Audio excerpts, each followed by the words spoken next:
Bună ziua! Cum am zis, mai înainte am făcut un review, să spunem, la masca de sudură.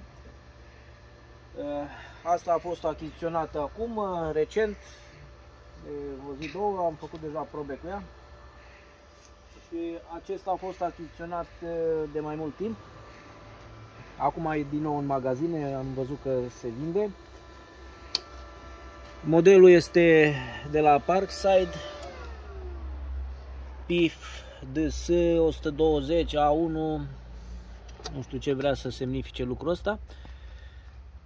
Singurul reglaj care îl are este vorba de grosimea materialului care îl sudezi, de la 0,8, 1,5, 2, 2,5, 3.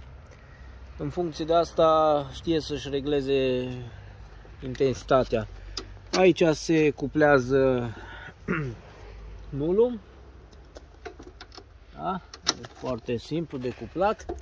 Ce mi s-a părut mult mai greu este să-i introducem sârma. Vine și cu o bretea pentru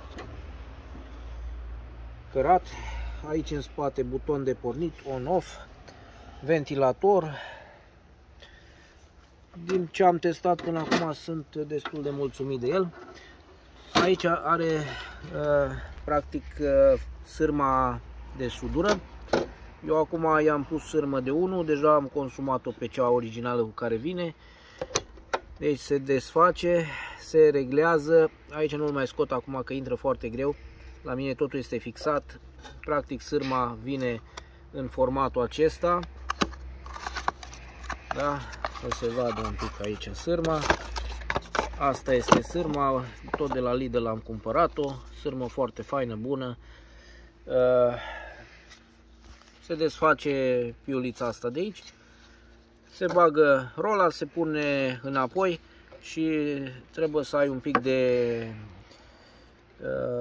skill, ca să spun așa pe engleză, să introduci minunata sârmă în gaura asta de aici, după care trebuie să treacă pe aici. Aici este o rolă care, în funcție de cum o pui, sudezi cu sârmă de 1, de 0,8 și așa mai departe. Asta nu face altceva decât asigură presiunea pe această sârmă, iar cu asta se fixează. Cam asta e ce are aici înăuntru, e ceva foarte simplu. Acum să-l pornim, să vedeți cam despre ce e vorba. Asta e zgomotul. Sârma fiind băgată, acum o să vedeți aici, uitați aici, așa se vede. Eu voi apăsa butonul, vedeți cum apăs, cum iasă sârma, da?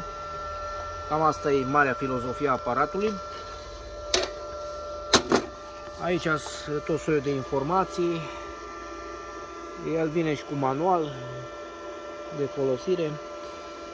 Nu e probabil cel mai bun aparat, dar am sincer, eu l-am prins la o super promoție. El este în magazine la vreo 500 și ceva de lei. Eu l-am luat pe la 200 și a fost o nu știu ce promoție. Am prins foarte bine. Acum să facem un test. Asta este, i-am dat deja 2 puncte de sudură. Se vede aici. Pot să filmez aici, se vadă punctul de sudură. Da? Și am mai dat un punct de sudură aici. Acum pot să te depărtez un pic mai mult, să-i facem o sudură, să vedem cum arată. Recunosc că eu nu sunt foarte mare sudor, dar cu aparatul ăsta mă descurc. O, da, nu o să funcționeze dacă nu-i punem masa. Am uitat de ea.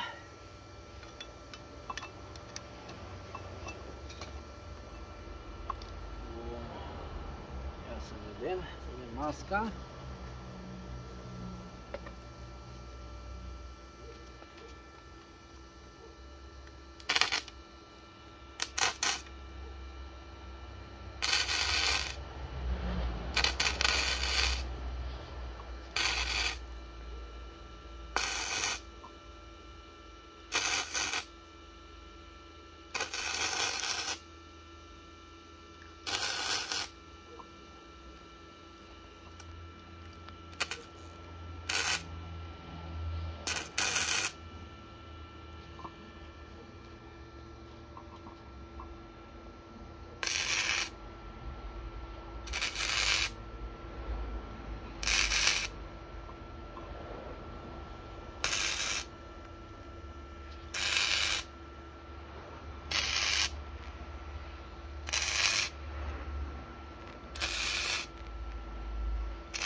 se poate veni mai aproape.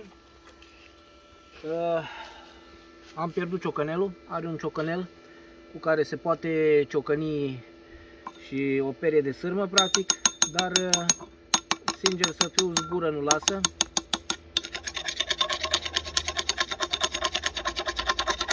Încerc să...